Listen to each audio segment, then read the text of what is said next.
আমি আপনাদের এখন যেটা দেখাবো সেটা হলো আপনারা রিলে ওভারলোড ছাড়া কিভাবে একটি ফ্রিজের বা রেফ্রিজারেটরের কম্প্রেসরকে চালু করবেন। তো চালু করার জন্য আপনাদের কি করতে হবে দেখেন, এখানে আমি আপনাদের বুঝাই দেই।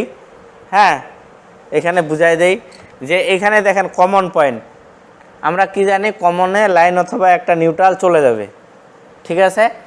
আর এই যে রানিং পয়েন্টটা আছে এখানে, এই যে রানিং পয়েন্টটা, এটা হলো রানিং পয়েন্ট। রানিং পয়েন্টের সাথে এখানে যদি নিউট্রাল চলে যায় তাহলে রানিং পয়েন্টের সাথে হলো লাইন পয়েন্ট, ঠিক আছে। এই রানিং থেকে আবার কি একটা ওয়ান টাইম যদি একটা টাচ দেই স্টার্টিং কয়েলে, তখন কিন্তু কম্প্রেসর মোটরটা রান হয়ে যাবে, চালু হয়ে যাবে। অর্থাৎ আমি কমনে নিউট্রাল লাগাই দিলাম, ঠিক আছে, কমনে এই যে নিউট্রাল লাগাই দিলাম, আর রানিংয়ে আপনার লাইন লাগাই দিলাম। তারপরে এই লাইনটায় আবার কি করব, আমি একটা আপনার স্টার্টিং কয়েলে ওয়ান টাচ একটা কন্ট্যাক্ট দিয়ে দিব। যখন এই স্টার্টিং কয়েলটা বিদ্যুৎ পাবে তখনই এটা চালু হয়ে যাবে কম্প্রেসর মোটরটা। তো আমি এম্পিয়ার মিটার লাগাই নিচ্ছি। এখানে পাওয়ার আছে কিনা, হ্যাঁ পাওয়ার আছে।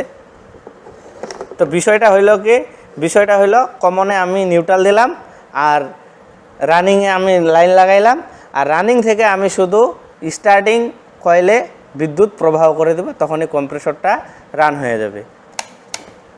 তো এখানে এম্পিয়ার মিটারটাও দেখবেন আপনারা।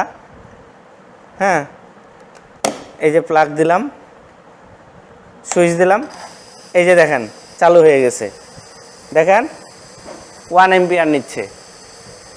বিষয়টা বুঝতে পারছেন? আমি যদি এখানে দেখাই, এই যে বিষয়টা, তবে কি রিলের কাজ হলো কম্প্রেসর মোটরকে চালু করা, আর ওভারলোড প্রোটেক্টরকে, এই যে ওভারলোড প্রোটেক্টর কম্প্রেসর মোটরকে পুড়ে যাওয়ার হাত থেকে রক্ষা করে। তো এখন যদি আপনি এটা চালু করতে গিয়ে আপনি যদি এভাবে দিয়ে সংযোগ দিয়ে রাখেন, হ্যাঁ, তখন কিন্তু রানিং কয়েলটা কমন, আর রানিং পয়েন্টে হলো আপনার রানিং কয়েল, ঠিক আছে। এই রানিং কয়েলটা কিন্তু পুড়ে যাবে এভাবে যদি দিয়ে রাখেন, যদি কম্প্রেসরটা রান না হয় বা সঠিক সময়ে যদি আপনি স্টার্টিংয়ে ওয়ান টাচ কন্ট্যাক্ট না দিতে পারেন। তো এই হলো বিষয়, এভাবে রিলে ওভারলোড ছাড়া কম্প্রেসর মোটরকে চালু করা যায়।